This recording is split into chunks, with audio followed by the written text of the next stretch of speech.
Watch the news, you become part of it. Like Carolyn tonight, who writes this on the ABC-7 Facebook page. Another email scandal, yay! And Carolyn saying, what is it, or I'm sorry, that is Vanessa saying, what is it with females and emails?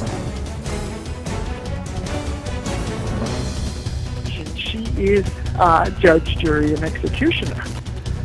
Well, tonight you are talking about the allegations made against El Paso's county judge as she denies access to messages exchanged between county leaders. She says it's because they're personal. Also coming up tonight, where is a Fort soldier now missing for 2 months? El Paso police and the soldier's family hope you know the answer. Why can't you hold on to him for a couple of hours until we open up? There's no need to do what this person did. A litter of these puppies. Wow, alive tonight, but the director of the Humane Society still pretty upset. How close? Someone put them to dying. Wow, very sad story, but a happy ending, Iris. Hopefully the weather's just as happy. Yes, it is. We're still tracking storms on Doppler radar. We'll take a look at the latest model and talk about the next few days coming up. Or maybe the weather makes us happy. I don't think the weather is happy. This is ABC 7 to 9. It starts right now. Live, where news comes first. From the Mesilla Valley and Las Cruces to El Paso and the borderland. This is ABC 7 at 9 on the El Paso Las Cruces CW. Good evening, everybody. Thanks so much for joining us here on ABC 7 at 9 on the CW. I'm Bob Harp, your top stories, and one in particular that you can't stop talking about. Coming up first, though, Iris, you have a sneak peek of that forecast. Yes, I do. We're going to talk about those numbers. What we saw as our official high and low for today. 95 was the high, those mid-90s. We are above the average high, and the overnight low was at 67 because we saw those showers pop up through the overnight hours, which brought our temperatures down. We'll talk more about those storms and if they're going to hit us later on today or throughout your weekend. I have those details coming up, Bob. We'll definitely stay tuned to that. Thanks, Iris. Let's get to our top story tonight. It has viewers like you at home posting comments like these. Rudy, what is she hiding? So much for transparency. And Freddie writing, why are they making such a big deal out of this? No, really, why? We're talking about El Paso's county judge saying she doesn't have to hand over copies of electronic messages that she and other county community leaders sent each other, even though 2 bloggers have made official requests for them. If you are using your personal phone, your personal email, and you're not working on county business, you can have conversations via email or text with anybody you want to.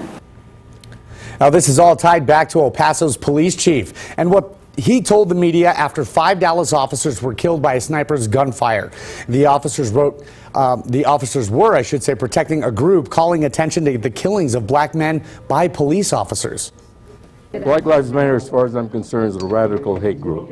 And for that purpose alone, I think the leadership of this country needs to look a little bit harder at that particular group. It was pretty shocking. And what transpired after that was many of us were talking on the phone or texting each other. And it's those exchanges a blogger says you, the public, have the right to see.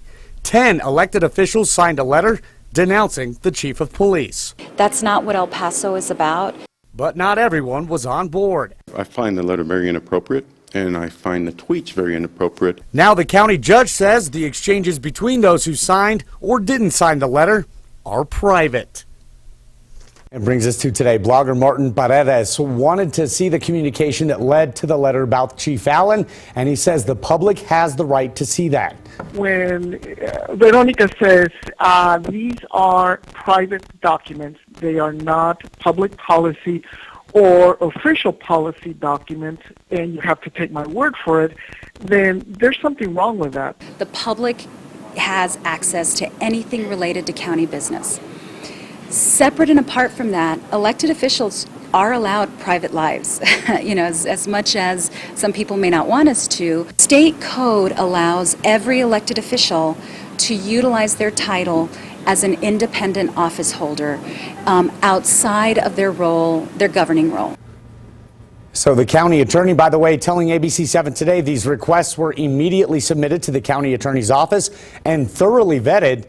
The county attorney's office believes the advice given and actions taken are in compliance with the Public Information Act. Let's get back to the discussion you are having on the ABC7 Facebook page tonight. This is from John saying the chief would have had the same right to say what he said if he had said that on his own time and not at a press conference. Another comment tonight from Dylan saying, aren't public officials supposed to be transparent?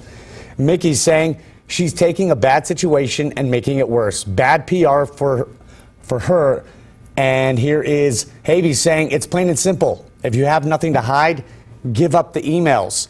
A discussion, just a sample of them. We have more of your comments coming up in just a bit. First, though, we want to get to the story of the mother of a Fort Bliss soldier telling us tonight she so desperately wants to hear her son's voice again. 20-year-old Private Devon Ward suffers from Asperger's syndrome. Now, he was stationed at Fort Bliss when he went missing 2 months ago. The images you are seeing are from a testimony video where he's explaining the challenges that he has faced with his disorder. Now, he joined the Army in 2015, and his mother said that Devon had started having a lot of issues while training at Fort Bliss, which she says may have led to him going absent without leave once before, and then he was found. Well, his mother says the Army was going to give him an honorable discharge, but Devon went missing again. And we spoke to her today via Skype. She lives in California. I just want to be able to hear my son's voice and just say, I love you, Mom. Children that grow up having Asperger's have it very tough. We need you to come home to us. We love you, Bubba. Please, come home. If you see Devon Ward, you were asked to call Fort Bliss officials or El Paso police, who are now investigating this as well. Well, a history of abuse was what prosecutors tried to show to the jury in the trial of a man accused of killing his then 15-year-old ex-girlfriend. 21-year-old Adrian Garcia is accused of strangling Alejandra Arango back in 2013. Today, more text messages between the young couple were shown to the jury to argue the suspect was violent. Now, in those texts, Alejandra tells Garcia she told her mom Garcia beat and choked her. But the defense countered, saying the couple was affectionate after those texts and the alleged abuse was never mentioned again. A detective testified that he believed Arango was afraid of Garcia. We'll continue following this story tomorrow in court. 3 children were inside a car with the shooting victim in northeast El Paso yesterday afternoon. Thankfully, the children were not hurt at all. But the 31-year-old Adrian Nunez is still in critical condition tonight. The motive for the shooting still not known. We're waiting for El Paso police to shed some light on this. Now, what happened at about 4 o'clock yesterday, you may have seen it as breaking news at 4, 5, or 6 on the 4600 block of Maxwell. Now, the suspect has been identified as 55-year-old Douglas Riley. Police are not yet sharing his mugshot with us while the investigation continues. Now, ABC-7 video shows that we were on the scene as police spoke to witnesses and gathered evidence. Police say Riley shot Nunez in the face and torso several times while he was inside his car in a parking lot. 3 children, again, were not hurt. There were 2 boys, ages 10 and 8, and their 7-year-old sister. Riley was booked into the El Paso County Jail. He's being held tonight on a $250,000 bond. There are some traffic closures that will affect your commute in East and West El Paso tonight. Let's give you a live look at the situation at I-10 and Zaragoza. We do know any minute the eastbound lanes between Lomaland and Zaragoza will be blocked off. So traffic still a heavy flow in the eastbound lanes of Zaragoza and I-10. But again, any minute, as you see right there, they are prepping for all that work. This is, of course, so TxDOT can work on the interchange with Loop 375 and I-10. So eastbound traffic, you're going to have to stay on the access road. Don't forget the one on the west side tonight, too. I-10 East by Sunland Park. That is going to be closed as well. Not closed just yet, or I-10 West, I apologize.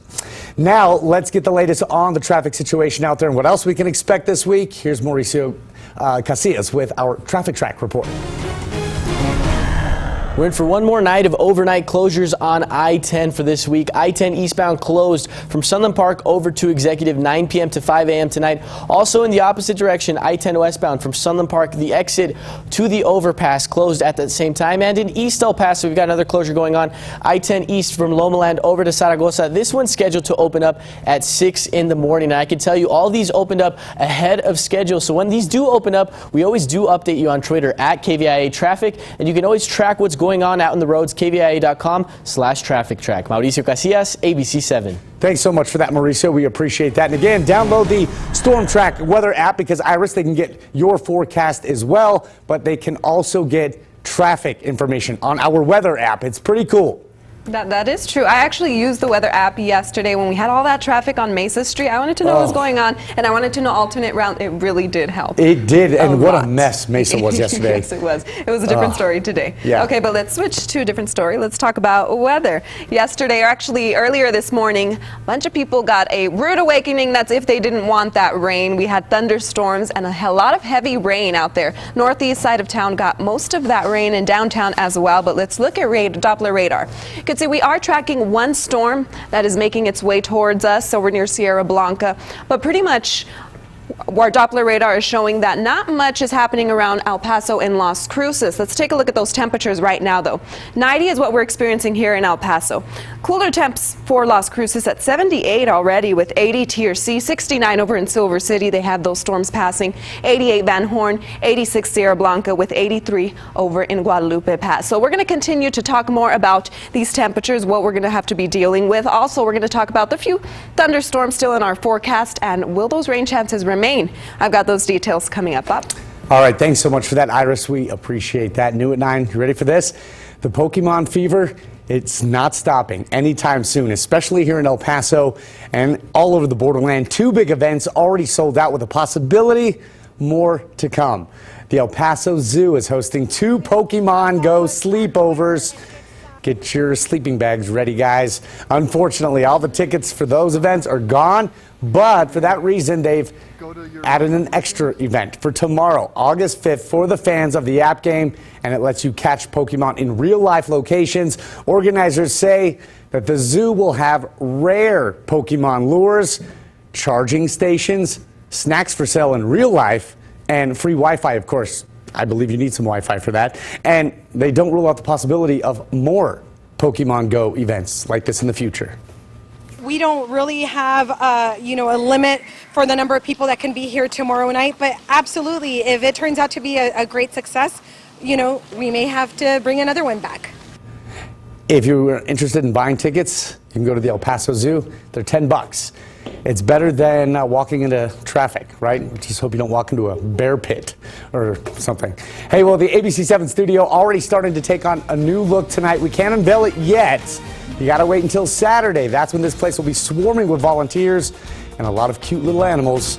We're trying to save a life. This Saturday, it's our mission to save lives, like these little guys you're about to see. The rain is gone and the sun is shining. Could that be a sign of better days to come for these puppies at the Humane Society? I'm Juan Carlos Navarrete, and I'll let you know how these puppies escaped a deadly situation next. We don't stick around for that, Iris. I know. If you don't stick around for that, then I don't know what kind of human being you are. Just kidding. We're going to talk about weather coming up, your weekend weather, all that and more coming up. This is ABC-7 at 9 on the CW, where you don't just watch the news, you are part of the story, and here is proof.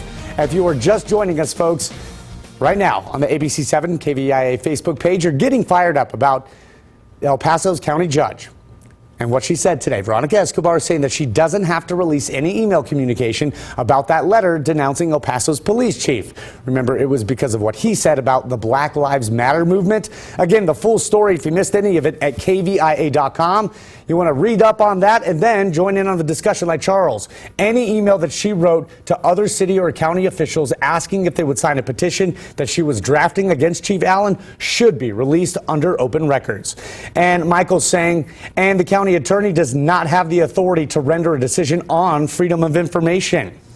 Omar tonight saying they belong to the county and the people should have access.